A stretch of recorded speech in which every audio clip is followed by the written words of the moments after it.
Part 1. Good morning. Hinchingbrook Country Park. Sally speaking. I am one of the rangers. Oh, hello. My name's John Capman, and I'm a teaching assistant at a local primary school. I've been asked to arrange a visit to the park for two of our classes. Okay, what would you like to know? Well, I'm new to this area, so perhaps you could tell me something about the park first, please. Of course. Altogether, the park covers 170 acres. That's 69 hectares. There are three main types of habitat: wetland, grassland, and woodland. The woods are well established and varied, with an oak plantation and other areas of mixed species. Right. The wetland is quite varied too. The original farmland was dug up around 40 years ago to extract gravel. Once this work was completed, the gravel pits filled with water, forming the two large lakes. There are also several smaller ones, ponds, and a stream that flows through the park. Okay, so I suppose with these different habitats, there is quite a variety of wildlife. There certainly is a lot of different species of birds and insects, and also animals like deer and rabbits. And I understand you organize educational visits for school parties. That's right, we can organize a wide range of activities and adapt them to suit all ages. Can you give me some examples of the activities? Well, one focus is on science, where we help children to discover and study plants, trees, and insects. They also collect and analyze data about the things they see. Another focus is on geography. The park is a great environment to learn and practice reading a map and using a compass to navigate around the park. Do you do anything connected with history?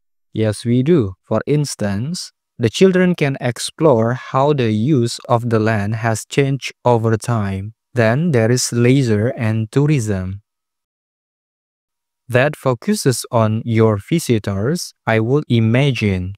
Yes, mostly. The children find out about them, their requirements, the problems they may cause, and how we manage these. And another subject we cover is music. Here, the children experiment with natural materials to create sounds and explore rhythm and tempo. That must be fun. Most children really enjoy it. And of course, all the activities are educational too. Learning outside the classroom encourages children to be creative and to explore and discover for themselves. I will imagine they get a sense of freedom that might not be a normal part of their lives. That's right. And very often, the children discover that they can do things they didn't know they could do, and they develop new skills. This gives them greater self-confidence. It sounds great. So, what about the practical side of it? How much does it cost for a full-day visit? We would expect to bring between 30 and 40 children. If there are over 30, it costs £4.95 for each child who attends on the day. We invoice you afterwards, so you don't pay for children who can't come because of sickness, for example. There is no charge for leaders and other adults, as many as you want to bring. That sounds very fair. Well, thanks for all the information. I'll need to discuss it with my colleagues, and I hope to get back to you soon to make a booking. Well, look forward to hearing from you. Goodbye. Goodbye, and thank you.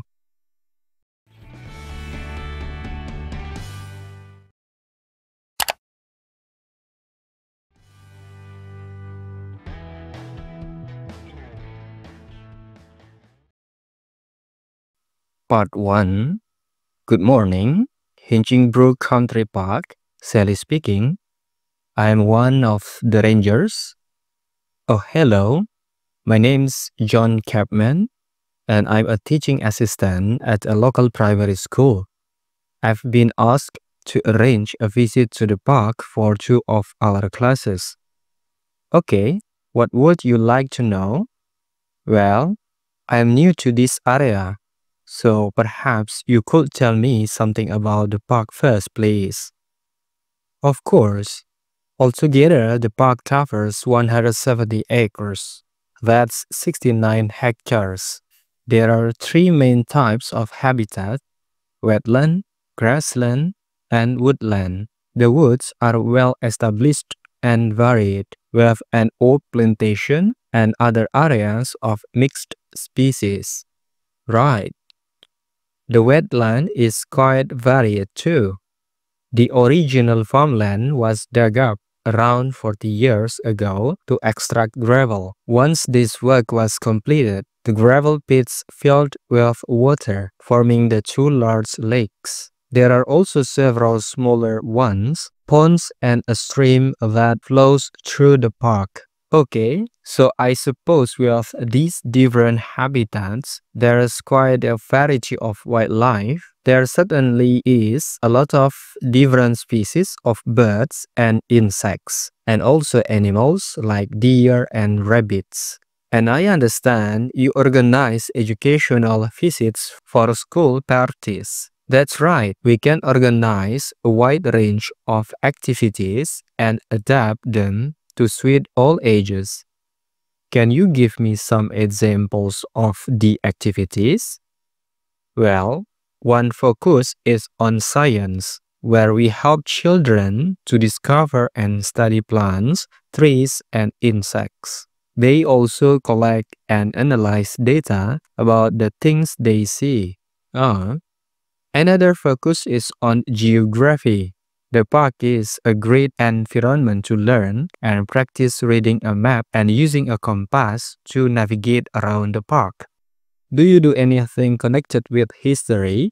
Yes, we do. For instance, the children can explore how the use of the land has changed over time. Then there is leisure and tourism.